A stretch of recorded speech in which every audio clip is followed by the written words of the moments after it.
Shalom Bapak Ibu Saudara yang dikasihi Tuhan. Seri pengajaran hari ini berjudul Di Balik Kematian Orang Kristen.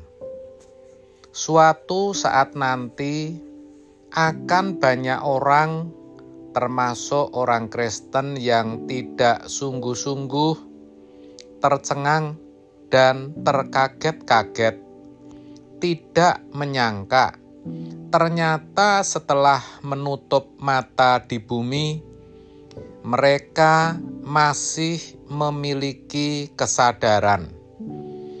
Bahkan ketika melihat kekekalan yang begitu menakjubkan dan sangat dahsyat itu, mereka bengong seakan tak percaya. Apalagi ketika melihat adanya tahta pengadilan Allah yang begitu agung, di mana terlihat banyak orang berjajar, ngantri, menunggu nama mereka dipanggil untuk menghadap tahta pengadilan itu. Hati mereka akan semakin gemetar dan tak menentu ketika melihat banyak orang ditolak dan Allah berkata, "Campakkanlah mereka ke dalam api kekal." Benar-benar situasi dan keadaan yang mencekam dan menakutkan. Pengadilan Allah itu ternyata benar-benar ada. 2 Korintus 5 ayat 10 menuliskan, "Sebab kita semua harus menghadap tahta pengadilan Kristus, supaya setiap orang memperoleh apa yang patut diterimanya sesuai dengan yang dilakukannya dalam hidupnya ini, baik ataupun jahat."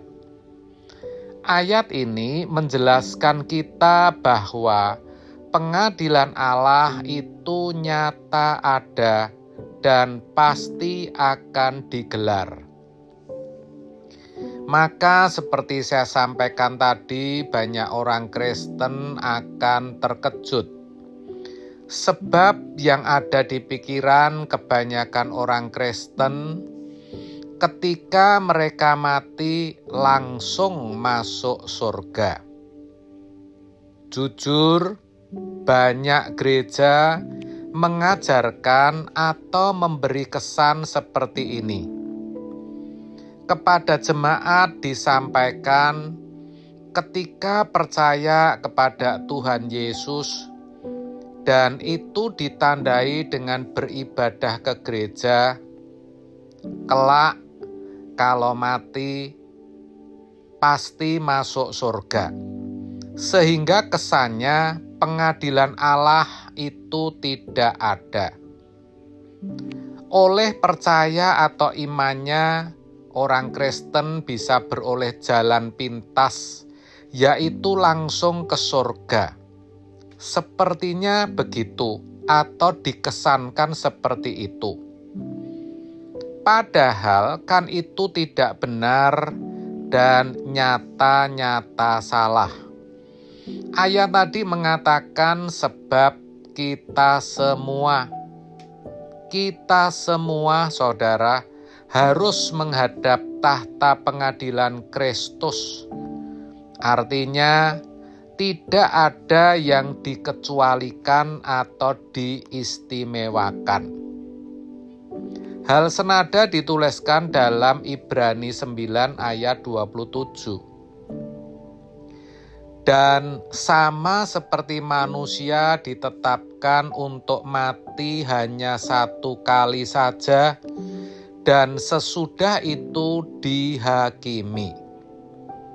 Jelas, sangat jelas dikatakan sesudah mati dihakimi. Artinya ada penghakiman, ada pengadilan Allah.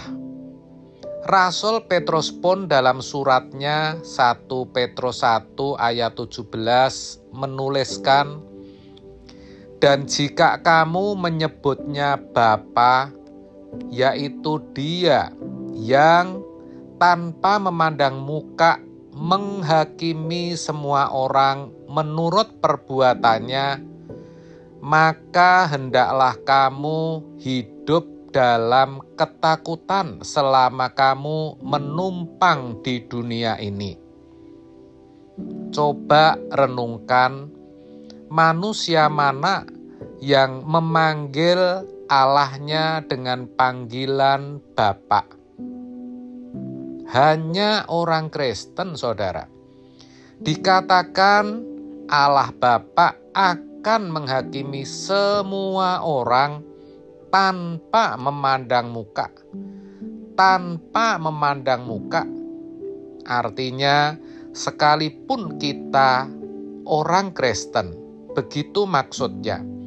Bahkan bisa dimaknai lebih dalam lagi, sekalipun aktivis, pelayan jemaat, atau hamba Tuhan, semua pasti dihakimi. Jadi sangat jelas, saudaraku, sekalipun kita orang Kristen, kita tidak akan luput dari yang namanya pengadilan Allah. Itulah sebabnya selagi masih ada kesempatan, mari kita sadar, kita menyiapkan diri dengan hidup sekudus-kudusnya, sesuci-sucinya, seperti dituliskan dalam 1 Petrus 1 ayat 16. Supaya kelak kita bisa berdiri tegak di hadapan tahta pengadilan Allah. Amin. Tuhan Yesus memberkati.